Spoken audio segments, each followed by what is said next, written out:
In this video tutorial, we will try to find out the answer of this question, that is gluconeogenesis possible from the fat?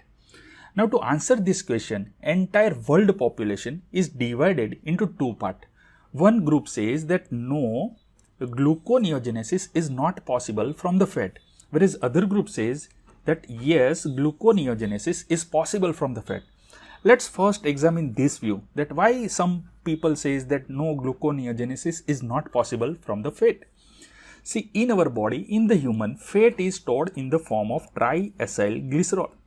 This triacylglycerol, it can undergo lipolysis by the action of various lipases and gets broken down to one molecule of glycerol and three molecules of fatty acid. So, of course, as the number of fatty acids are higher than the glycerol, fatty acid becomes the most common or most commonly found fat in our body. Now, this fatty acid, it can be of the two type. It can be even chain fatty acid or it can be odd chain fatty acid. This even chain fatty acid, it can undergo oxidation, and with each cycle of oxidation, it releases its 2 carbon units in the form of acetyl coenzyme A. So, suppose this even chain fatty acid has a 20 carbon in its structure. That means at the end of complete oxidation, we will get 10 molecules of acetyl coenzyme A. Now, this acetyl coenzyme A, the problem with this is that acetyl coenzyme A, it cannot be get converted to the pyruvate. However, pyruvate to acetyl coenzyme A conversion is possible by the pyruvate dehydrogenase complex enzyme. But this reverse reaction, that is acetyl coenzyme A to the pyruvate, it is not possible. And as this reaction is not possible, pyruvate, which is a good substrate for the glucose, it cannot be synthesized. Right? So, this proves the view of this first group of people that says that no, gluconeogenesis is not possible. Why? Because here we have a roadblock. Now, let's examine this second group of people who says yes, gluconeogenesis is possible from the fat. So, here this second group, this glycerol, it can be converted to glycerol 3-phosphate by the action of glycerol kinase enzyme. And here one molecule of ATP is used and itself gets converted to ADP, and this extra inorganic phosphate, it gets inserted into glycerol. This glycerol 3-phosphate can be further converted to dihydroxyacetone phosphate by the action of glycerol 3-phosphate dehydrogenase enzyme. And meanwhile, one molecule of NAD plus is reduced to NADH plus H plus. Now, this dihydroxyacetone phosphate, it is a substrate for the glucose. It can go into the gluconeogenesis and it can give rise to glucose molecule.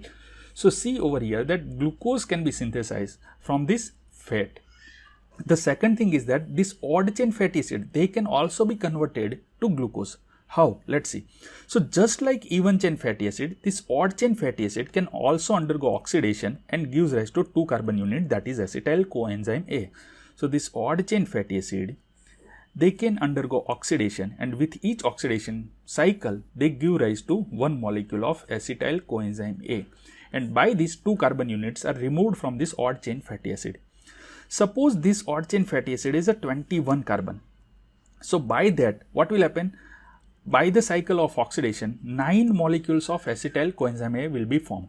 And so, as it is a 2 carbon unit, so we are removing total 18 carbon by this. The last remaining 3 carbon will be removed in the form of propionyl coenzyme A. This propionyl coenzyme A, it can be converted to D-methylmalonyl coenzyme A by the action of propionyl coenzyme A carboxylase. And as I told you earlier in my previous video, that carboxylase, whenever you see this enzyme, it will have a ABC. It will require ABC, A for ATP, B for biotin, and C for carbon dioxide. So, these 3 things are must for this enzyme. Once it is D-methylmalonyl coenzyme A, it can be converted to L-methylmalonyl coenzyme A by the action of methylmalonyl coenzyme A racemase. This enzyme converts D isoform to the L isoform, and this L-methylmalonyl coenzyme A, it can be converted to succinyl coenzyme A by the action of methylmalonyl coenzyme A mutase enzyme.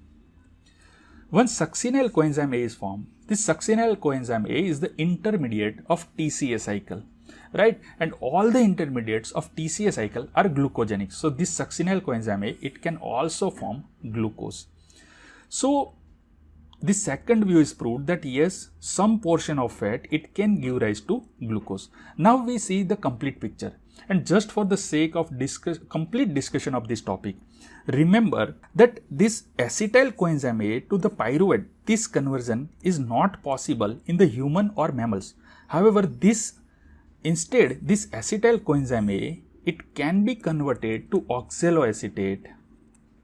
But again, this reaction does not occur in human or mammals. It occurs in the plants or fungi or some bacteria.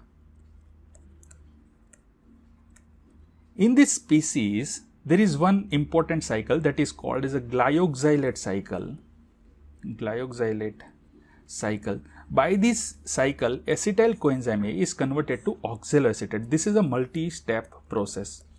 Once oxaloacetate is formed, it is an intermediate of TCA cycle, and as I told you earlier, all the intermediates of TCA cycle, they are glucogenic. So this can also give rise to glucose. But remember, this reaction which is shown in the red, it occurs only in the plant, fungi or some bacteria, not in the mammals including humans.